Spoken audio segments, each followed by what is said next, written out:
Hello friends, எல்லாரும் எப்படி இருக்கீங்க? நம்ம சேனல்ல ரொம்ப டேஸ்டியான சூப்பரான தக்காளி ரசம் தான் செஞ்சு காமிச்சிருக்கேன். டேஸ்ட் வேற லெவல்ல இருக்கும். ரொம்ப சூப்பரா இருக்கும். இந்த தக்காளி ரசத்தை ஒரு முறை வச்சு கொடுத்து பாருங்க, கட்டு சோறு பத்தாது, அந்த அளவுக்கு டேஸ்ட் அட்டகாசமா இருக்கும். எல்லாருமே ட்ரை பண்ணி பாருங்க. இவ்வளவு சூப்பரான அட்டகாசமான தக்காளி ரசம் எப்படி செய்யறதுன்னு பார்க்கலாமா? நம்ம தக்காளி ரசம் பண்றதுக்கு நல்லா ஒரு எலுமிச்சை சைஸ் புளி எடுத்து ஊற போட்டுருக்கோம். ரொம்ப புளிப்பான புளின்னா அதோட கொஞ்சம் கம்மியாக போட்டுக்கலாம். ஒரு 4 பேர் சாப்பிட்ற மாதிரினா ஒரு எலுமிச்சை சைஸ் போட்டுக்கலாம். போட்டு ஊற வச்சு நல்லா கரைச்சி எடுத்துக்கணும்.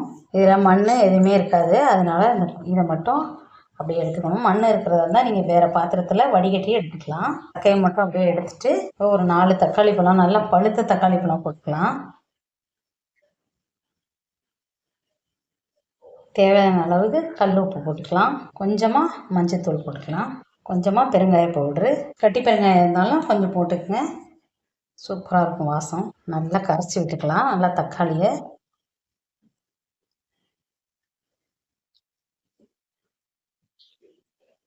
இந்த மாதிரி கையாலேயே நல்லா பிசைஞ்சு விட்டுக்கலாம். தக்காளியை இந்த மாதிரி நல்லா தக்காளியை கரைச்சி எடுத்துக்கலாம். கரைச்சி எடுத்துட்டு ஒரு பச்சை மிளகாய் எடுத்து நல்லா உரத்துல ஒன்றும் பாதியமாக இடிச்சு போட்டுக்கலாம். உங்களுக்கு பச்சை மிளகா ஃப்ளேவர் பிடிக்குன்னா இந்த மாதிரி நசுக்கி போட்டுக்கலாம், இல்லாட்டினா ஸ்கிப் பண்ணிக்கோங்க.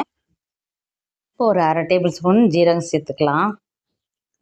1 டேபிள் ஸ்பூன் மிளகு சேர்த்துக்கலாம். இது குட்டி ஸ்பூனாக இருக்கிறதுனால 2 முறை போடுறேன். 1 டேபிள் ஸ்பூன் மிளகு, 1/2 டேபிள் ஸ்பூன் ஜீரகம் சேர்த்துட்டு இதை நல்லா ஒன்றும் பாதியமாக நல்லா இடித்து எடுத்துக்கலாம். மிளகு ஜீரகத்தை ஒன்றும் பாதியமாக உடச்சி எடுத்தாச்சு. இது போல் இதில் ஒரு சின்ன பூண்டு, முழு பூண்டு சின்னதாக பார்த்து நல்லா உதுத்து விட்டு சேர்த்துக்கலாம். சேர்த்துட்டு இதையும் நல்லா இடித்து எடுத்துக்கலாம். பாருங்கள், இது போல் இடித்து எடுத்தாச்சு. இப்போ இந்த மிளகு ஜீரகம் பூண்டை இது உள்ளே சேர்த்துடலாம். இது போல் இடித்து போட்டால் தான் நல்லா வாசமாக இருக்கும் ரசம்.